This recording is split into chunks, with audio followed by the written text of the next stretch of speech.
वजह से हुई है यह अभी हम निश्चित रूप से जान नहीं गए हैं। हो सकता है कि हेना अचानक छत से नीचे गिर गई हो, और यह भी हो सकता है कि उसको किसी ने छत से नीचे धकेल दिया हो। दोनों बातों की संभावना है, इसलिए हमें हर बात की जानकारी चाहिए। हाँ।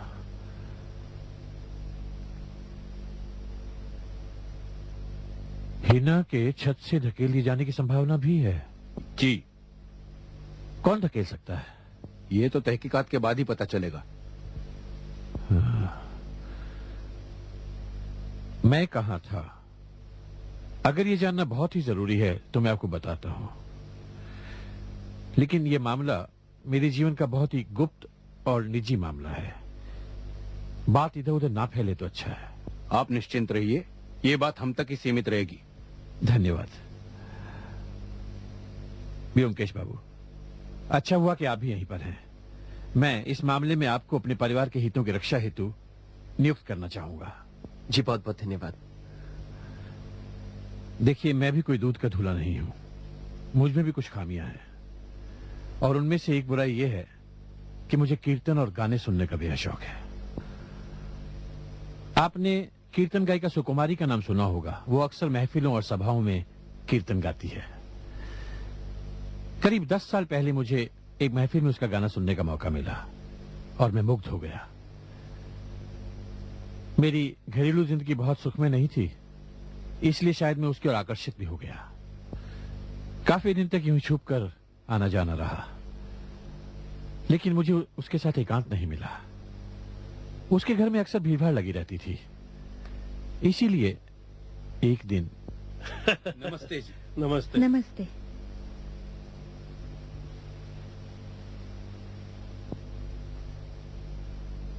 क्या बात है संतोष बाबू, आज घर जाने का इरादा नहीं है? सोच रहा हूं लोगों की नजरें बचाकर कब तक तुमसे यूं ही छुप छुप के मिलता रहूंगा। तुम जानती हो मैं राजनीति में उलझा हुआ हूं।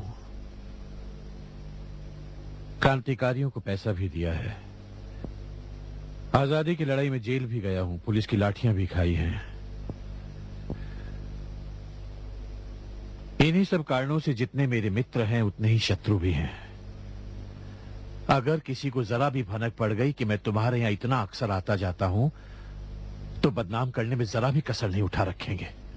अरे आप ये क्या कह रहे हैं संतोष बाबू? क्या मैं आपके पद, सम्मान और इज्जत इन सब के बीच में आती हूँ? ये बात नहीं है। मैंने एक कमरा किराए पर लिया है किसी और के नाम से। तुम अगर वहीं आके रहने लगो तो मैं निश्चिंत होकर तुम्हारे साथ एकांत में रह सकता हूँ। ये संभव नहीं है। गाना मेरा पेशा है, मैं अपने चाहने वालों को धोखा नहीं दे सकती। इतनी कठोर मत बनो सुकुमारी, मैं बड़ी उम्मीद लेकर आया हूं।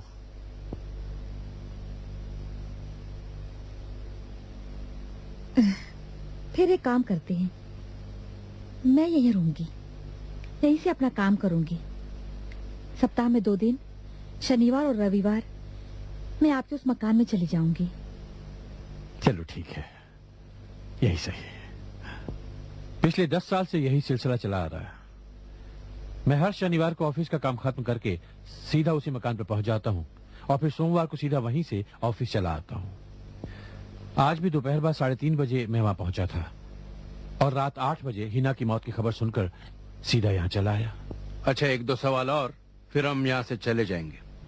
जी हाँ, पूछिए। उस किराए के मकान में कोई नौकर वगैरह हैं?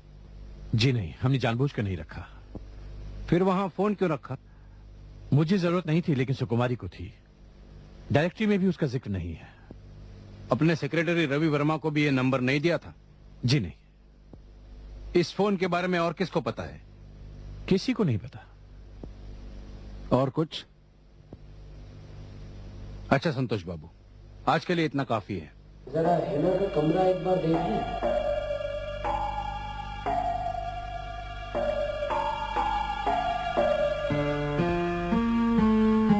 जब आप यहाँ आए तो क्या दरवाजा खुला हुआ था? नहीं, दरवाजे पर ताला लगा हुआ था और लाश के हाथ में एक हैंडबैग मिला और एक चाबियों का रिंग मिला।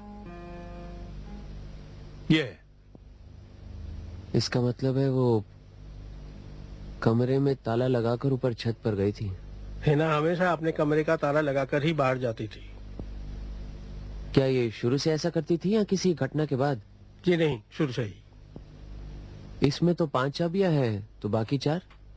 उन 4 में से 2 तो सूटकेस की है और बाकी 2 का पता नहीं।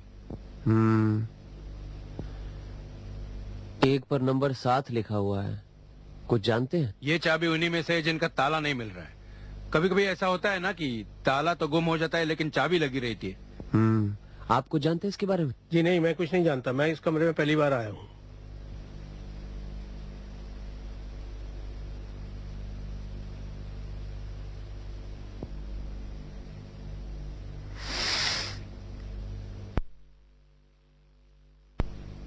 यहाँ क्या बाहर बगीचे में गुलाब भी हैं? जी हाँ। जरूर किसी ने बाहर से फेंका लगता है। कौन हो सकता है? जी मुझे नहीं मालूम।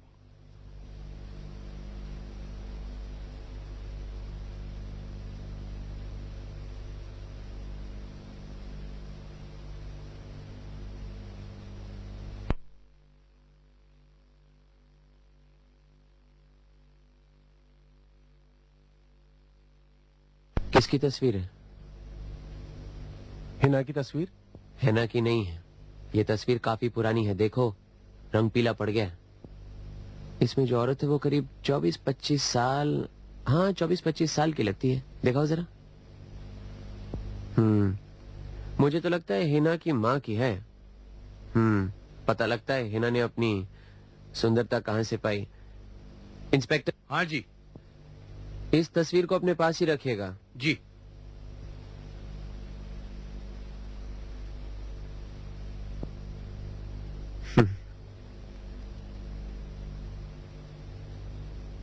इंस्पेक्टर, ये जो 2 संदूक यहाँ पर पड़े हुए हैं, इनको आपने अच्छी तरह देखा है? हाँ देख ले, इसमें सिर्फ महिलाओं के कपड़े हैं बस। चलिए छत पर चलते हैं। हाँ ये आपको आने की जरूरत नहीं, हम खुद ही जाकर देख लेंगे रवि जी। लेकिन ब्योमकेश जी, अभी रात को कुछ नजर नहीं आएगा, कल सुबह सुबह देख लेते हैं। आइए। ये दरवाजा तो दोनों तरफ से बंद किया जा सकता है, कुंडियां दोनों तरफ है। जब आप ऊपर आए तो क्या ये दरवाजा बंद था या खुला? नहीं, खुला था।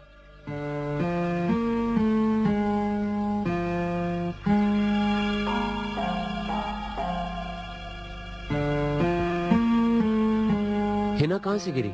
उधर से, क्योंकि वही एक हिस्सा है जहाँ पर बांस का घेरा बंधा हुआ नहीं है।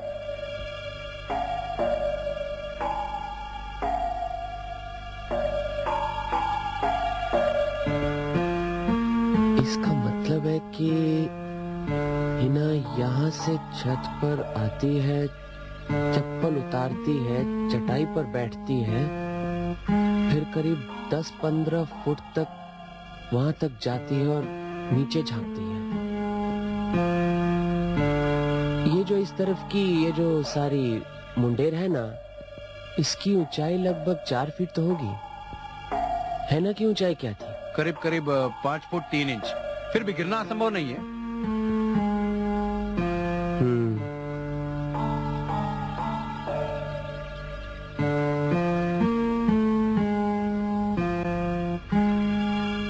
कोई तगड़ा इंसान भी इस बांस के जरिए ऊपर चढ़